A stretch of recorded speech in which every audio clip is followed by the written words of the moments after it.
আরো শক্তিশালী করা হবে। এই সংশোধনী বিল পাশ করার পক্ষে আলোচনা করতে গিয়ে কেন্দ্রীয় স্বরাষ্ট্রমন্ত্রী অমিত শাহ বলেছেন, এই বিধেয়কের মূল প্রতিপাদ্য হল জাতীয়, রাজ্য এবং জেলা স্তরের দুর্যোগ ব্যবস্থাপনা কর্তৃপক্ষের সংস্থান এবং দুর্যোগ মোকাবেলায় তহবিল ও আর্থিক সাহায্য পাবে জেলা কর্তৃপক্ষ। এর মাধ্যমে দেশের যুক্তরাষ্ট্রীয় কাঠামো মজবুত হবে। কেন্দ্রীয় স্বরাষ্ট্রমন্ত্রী বলেন, विधेयक को आप ध्यान से पढ़ोगे तो इम्प्लीमेंटेशन की सबसे बड़ी जिम्मेदारी डिस्ट्रिक्ट डिजास्टर मैनेजमेंट को है, जो राज्य सरकार के अधीन है। इसलिए कहीं पर भी फेडरल स्ट्रक्चर को नुकसान करने की संभावना ही नहीं। इसके आर्थिक सहायता के लिए national disaster response fund, national disaster mitigation fund और राज्य और जिला स्तर कोई फंड की रचना भी की है।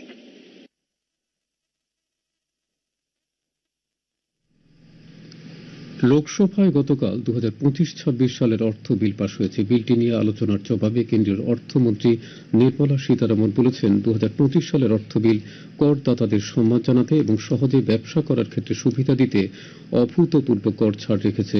তিনি বলেন, নতুন কর ব্যবস্থার আওতায় 12 লক্ষ টাকা আয় পর্যন্ত আয়কর শূন্য। শ্রীমতী সীতারামন ঘোষণা করেন, আগামী বর্ষাকালীন অধিবেশনে নতুন আয়কর বিলটি আলোচনার জন্য নেওয়া হতে পারে। কৃষিমন্ত্রী রতন লাল নাথ জানিয়েছেন, বিগত 8 বছরে রাজ্যে প্রধানমন্ত্রী ফসল বীমা যোজনায় 14,37,000 কৃষককে অন্তর্ভুক্ত করা হয়েছে। গতকাল বিধানসভায় বিধায়ক মাইলাফরু বঘের এক প্রশ্নের উত্তরে তিনি এই তথ্য জানান। শ্রী নাথ জানান, এই প্রকল্পের মাধ্যমে ইচ্ছুক ধান চাষিরা কানে প্রতি মাত্র 10 টাকা দিয়ে বীমার আওতায় আনার সুযোগ পেয়েছেন এবং কৃষকদের প্রিমিয়ামের কানে প্রতি বাকি 210 টাকা রাজ্য সরকার বহন করছে।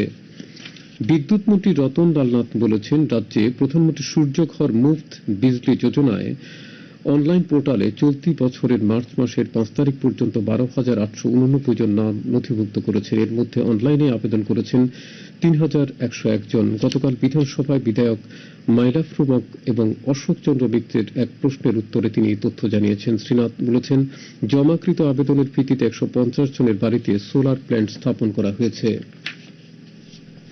মার্কফেডের 69তম প্রতিষ্ঠা দিবস উপলক্ষে গতকাল বাধারঘাটে রক্তদান শিবির অনুষ্ঠিত হয়। এতে উপস্থিত ছিলেন সমবায় মন্ত্রী শুক্লাচরণ নোয়াতিয়া এবং মার্কফেডের চেয়ারম্যান অভিজিৎ দেব। এই শিবিরে 45 জন স্বেচ্ছায় রক্তদান করেছেন।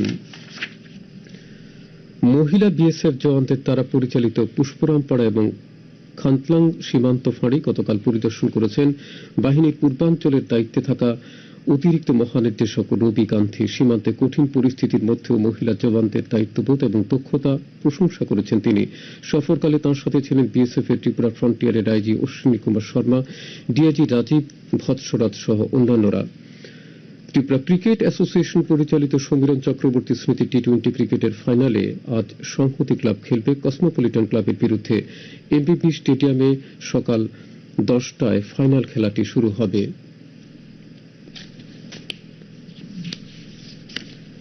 রাজ্য বিধানসভার অধিবেশনে গতকাল বাজেটের উপর সাধারণ আলোচনায় অংশগ্রহণ করেছেন বিধায়ক রঞ্জিত দাস, ভগবান দাস, শম্ভুলাল চাকমা, বিশ্বজিৎ কলই। তাঁরা আগামী অর্থ বছরে প্রস্তাবিত বাজেটকে জনমুখী বলে উল্লেখ করেছেন। এছাড়া বিধায়ক সুদীপ রায় বর্মন, দীপঙ্কর সেন ও ইসলাম উদ্দিন বাজেটের বিরোধিতা করে বক্তব্য রেখেছেন। আবহাওয়ার পূর্বাভাসে বলা হয়েছে, আজকের আকাশ প্রধানত পরিষ্কার থাকবে। আজ দিনে সর্বোচ্চ তাপমাত্রা থাকতে পারে 34 ডিগ্রি সেলসিয়াস। সকালে সর্বনিম্ন তাপমাত্রা ছিল 18.4 ডিগ্রি সেলসিয়াস। স্থানীয় সংবাদ এখনকার মতো শেষ হল।